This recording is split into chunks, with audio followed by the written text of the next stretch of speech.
Selamat datang di pembahasan mendalam kita kali ini. Pernah nggak sih Anda ngerasa kayak mandek gitu pas lagi nyusun strategi? Mungkin di depan udah ada tumpukan data, catatan rapat, artikel bagus, tapi rasanya kok, aduh, campur aduk banget ya. Bingung gitu mulai dari mana. Nah, hari ini kita mau kupas satu konsep kunci nih dari Richard Rummel, bukunya The Crux.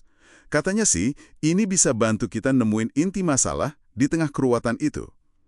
Kita bakal fokus ke gagasan utamanya, strategi berbasis tantangan, dan ya itu tadi, konsep crux. Betul sekali. Rumelt ini nawarin cara pandang yang agak beda ya. Jadi alih-alih langsung bikin daftar tujuan atau apa ya target yang muluk-muluk, dia ngajak kita mundur dulu sebentar.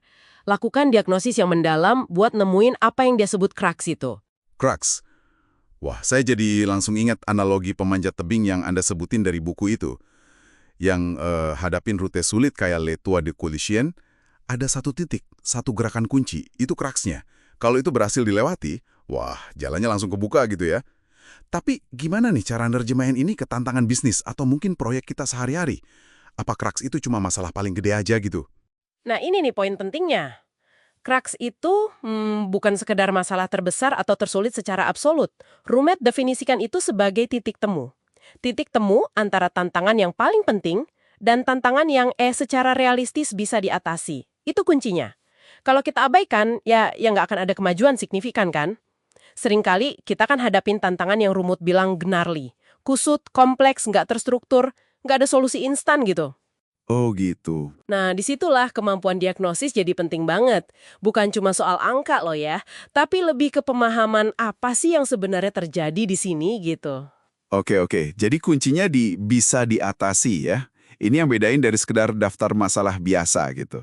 Kita mesti fokus ke titik ungkit yang paling mungkin kita gerakin.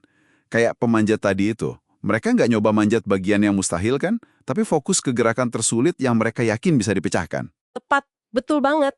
Dan proses nemuin crux ini, yaitu tadi, butuh diagnosis yang jujur. Jangan lompat prematur ke solusi atau target. Coba ambil contoh Netflix deh, di awal 2018. Tantangan mereka kan bukan cuma soal, target pelanggan baru aja.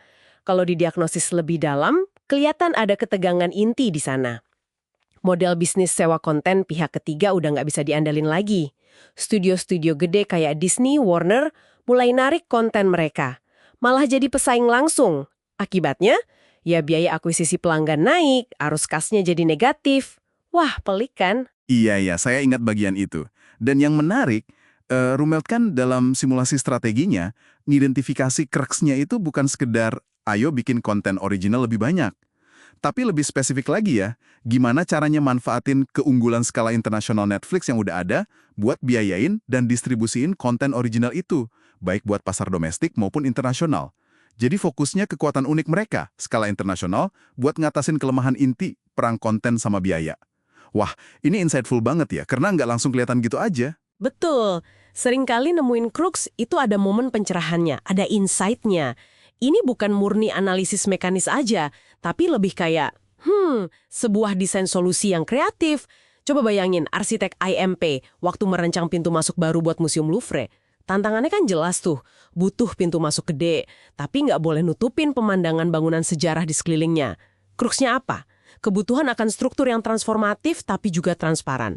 Nah, piramida kaca itu desain solusinya, bukan pilihan dari daftar opsi standar yang udah ada. Wah, iya juga ya. Atau kayak kasus Marvel deh yang Anda sebut tadi. Crux mereka kan gimana caranya bikin karakter selain Spider-Man sama X-Men yang udah populer itu jadi aset berharga juga. Solusinya bukan cuma bikin film satu-satu, tapi merancang Marvel Cinematic Universe, sebuah ekosistem gitu ya, di mana semua karakter bisa hidup bareng dan saling dukung. Lagi-lagi, ini lompatan kreatif ya? Iya, betul. Dan perlu diingat juga ya, strategi itu sendiri kan sebuah proses, sebuah perjalanan. Kayak yang dialami Rummel sendiri atau Mark Benioff dengan Salesforce, ambisi, tantangan, itu bisa berubah di tengah jalan. Jadi, strategi yang efektif itu bukan cetak biru yang kaku mati, tapi lebih ke cara kita terus-menerus hadapin tantangan nyata di depan mata. Seringkali ya, dengan nemuin dan ngatasin serangkaian crux di sepanjang jalan itu. Jadi, apa nih artinya semua ini buat Anda yang lagi dengerin? Kalau lagi hadapin masalah yang kompleks, entah di kerjaan atau proyek pribadi gitu, Coba deh, tahan dulu godaan buat langsung cari solusi kilat atau netapin target yang, wah, bombastis banget. Betul. Coba ambil jeda sedikit buat diagnosis. Tanyain ke diri sendiri, apa sih yang sebenarnya lagi terjadi di sini? Dari semua masalah ini, mana inti persoalan yang paling penting sekaligus paling mungkin saya atasi atau pengaruhi? Gitu. Nah, fokuskan energi Anda ke crux itu. Seringkali ngatasin satu titik kritis ini aja bisa membuka kemajuan yang nggak terduga loh di area lain. Menarik. Memang sih, mungkin nggak semua masalah punya crux yang jelas dan tunggal ya.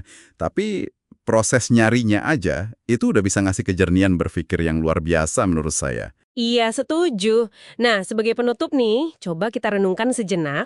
Dalam tantangan yang lagi Anda hadapi sekarang ini, ada nggak ya asumsi tersembunyi atau batasan berpikir yang tanpa sadar Anda terima gitu aja? Kayak dulu orang ngira gambar diam nggak bakal bisa kelihatan bergerak sebelum akhirnya animasi ditemukan. Apa yang terjadi kalau Anda mulai mempertanyakan asumsi paling dasar tentang situasi Anda saat ini? Mungkin saja kruksnya tersembunyi di sana.